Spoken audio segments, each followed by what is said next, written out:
Pil keberuntungan pada tablet batu dibagi menjadi 4 tingkatan. Mereka adalah kelas bawah, kelas menengah, kelas atas, dan kelas khusus.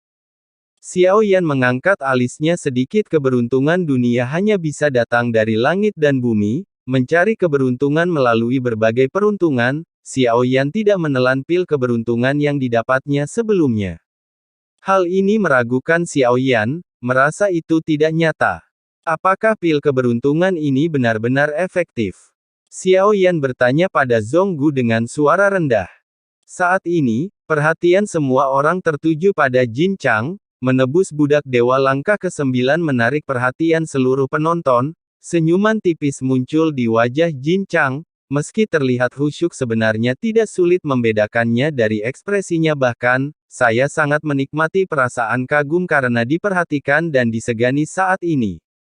Saat ini Jin Chang mengarahkan pandangannya ke arah Zhonggu. Saya melihat Zhonggu melihat tablet batu itu, aku tidak tertarik padanya. Jin Chang tiba-tiba merasa terhina. Pil keberuntungan Qi memang bermanfaat.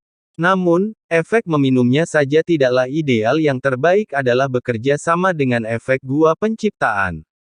Zhonggu menjawab Xiao Yan dengan suara rendah saat ini. Pil keberuntungan yang lebih rendah membutuhkan 1000 poin kontribusi, sedang 5000-10.000 teratas kelas khusus adalah 20.000, tukarkan dengan orde kuno dewa dan iblis, serta pil keberuntungan khusus. Segera tebus dan pergi dari sini, Xiao Yan dengan cepat berbisik. Jongkook mengangguk.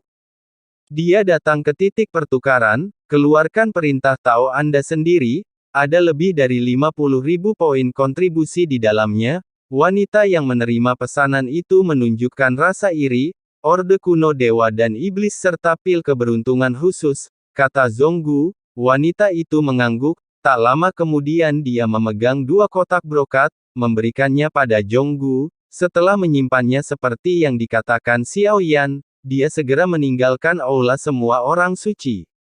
Zhonggu bahkan tidak pernah melirik Jin Chang lagi. Sampai Zhonggu pergi, Jin Chang datang ke kantor pertukaran Zhonggu. Untuk apa Zhonggu Daozi ditukar? Jin Chang Daozi, kamu juga tahu kalau ini melanggar aturan. Petik 2. Pria itu sedikit menangkupkan tinjunya, dan berkata sambil tersenyum pahit. Ini melibatkan privasi biasanya tidak diungkapkan. Jin Chang mengangkat tangannya dan menekan bahu pria itu. Pria itu tiba-tiba mengeluarkan keringat dingin di dahinya tepat ketika pria itu tidak dapat menahan tekanan berat dan hendak berbicara. Tiba-tiba terdengar suara dari satu sisi, Jin Chang Daozi, apakah anakku menyinggung Daozi di suatu tempat? Mengapa mengganggu siswa khusus? Jika ada masalah bagaimana kalau menyerahkannya pada selirku? Sosok anggun datang perlahan. Tinggi badannya sedikit lebih tinggi dari pria biasa. Chongsam terlihat sangat ikonik, ada juga tanda bunga plum merah di antara alisnya. Seperti sentuhan akhir pada gambar yang sempurna membuatnya sempurna. Daozi bertemu dengan Tuan Yuyan, wanita itu muncul sebentar. Jin Chang Daozi segera menangkupkan tinjunya dan mengangkat tangannya. Apakah ada sesuatu yang tidak dilakukan dengan baik oleh anakku? Mengapa kamu tidak segera meminta maaf kepada Jin Chang Daozi? Yuyan segera menatap pria itu, dan memarahi pria itu, menangkupkan tinjunya dan menyerahkan tangannya untuk meminta maaf. Bukan. Itu tidak benar, saya hanya ingin bertanya kapan budak ilahi yang telah ditebus akan dibebaskan. Jin Chang tersenyum lembut. Pria itu juga menundukkan kepalanya dan tidak berani berbicara. Jin Chang Daozi masih menyukai omong kosong yang serius. Jelas sekali Anda yang bertanya kepada anak saya, apa yang dipertukarkan oleh penganut Tao lainnya. Anakku berperilaku sesuai aturan, bisakah Jin Chang Daozi menjelaskannya? Ada apa dengan anak kecilku? Yuyan tidak memberikan wajah apapun pada Jin Chang. Ketika dia mendengar ini, dia menatap Yuyan dengan dingin. Sudut mulutnya tidak bisa menahan diri untuk tidak bergerak sedikit pun. Bentak. Pada saat ini Yuyan mengangkat tangannya dan menamparkan wajah Jin Chang.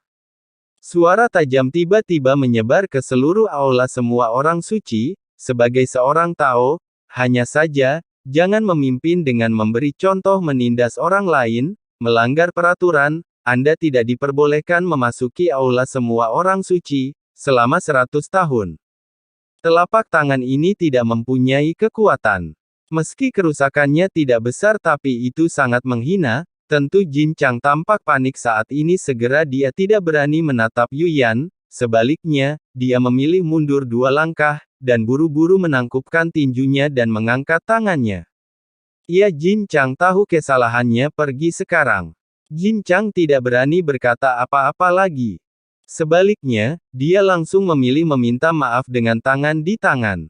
Hal ini menunjukkan bahwa status wanita bernama Yuyan ini, jauh lebih tinggi dibandingkan Jin Chang. Tunggu sebentar, singkirkan budak dewa yang kamu tebus. Pada saat ini seorang pria dengan tanda budak di lehernya, dibesarkan mengenakan pakaian biasa yang paling sederhana, itu hanya bisa menutupi tubuh. Jika Xiao Yan melihatnya pasti bisa mengenalinya secara sekilas. Budak ilahi ini ditukar oleh Jin Chang itu adalah Tianxun, salah satu dari 2 raja spiritual.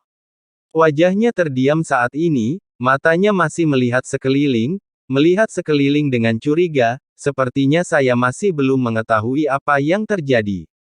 Mengapa saya tiba-tiba menjadi budak? Terima kasih, Tuan Yuyan atas pengampunanmu. Jin Chang mengucapkan selamat tinggal. Jin Chang sekali lagi menangkupkan tinjunya dan menyerahkan tangannya.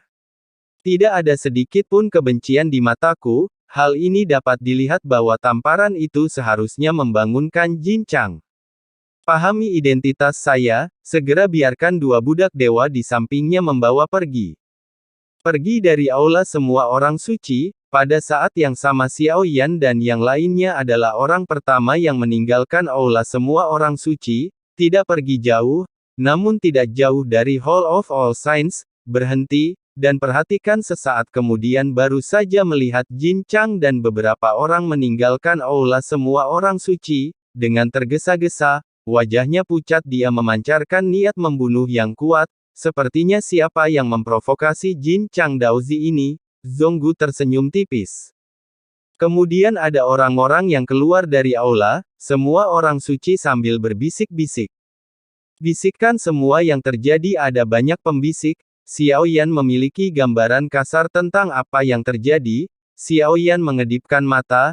Zonggu mengerti lalu ketiga sosok itu perlahan pergi kembali ke gua tempat Zonggu berada. Setelah memasuki gua, Xiao Yan menggunakan kekuatan jiwanya untuk menyegel tempat ini. Pastikan tidak ada yang bisa mendengar percakapan di sini. Siapakah Tuan Yuyan yang menamparkan Jin Chang? Xiao Yan lalu perlahan bertanya. Di luar penganut tahu ada Tuan, seorang dewa memiliki setidaknya 100 budak ilahi di bawah komandonya. Di antara mereka, Anda harus memiliki 5 budak ilahi dari langkah ke-6 atau lebih tinggi. Dan langkah kekuatan ke-8 adalah dijaga oleh para budak ilahi. Tuan kedua Yuyan, ku dengar dia memiliki ratusan budak dewa, tidak perlu keluar untuk menangkap siapapun lagi, karena dia juga sangat kuat. Ku dengar dia adalah orang kuat di langkah ke-9, namun ada juga rumor yang mengatakan demikian. Kekuatan sejatinya adalah keabadian Tuhan. Keabadian Tuhan. Mata Xiao Yan sedikit menyipit. Tapi dia selalu terlihat normal, tidak terkejut setelah mendengar ini, dia hanya mengangguk sedikit.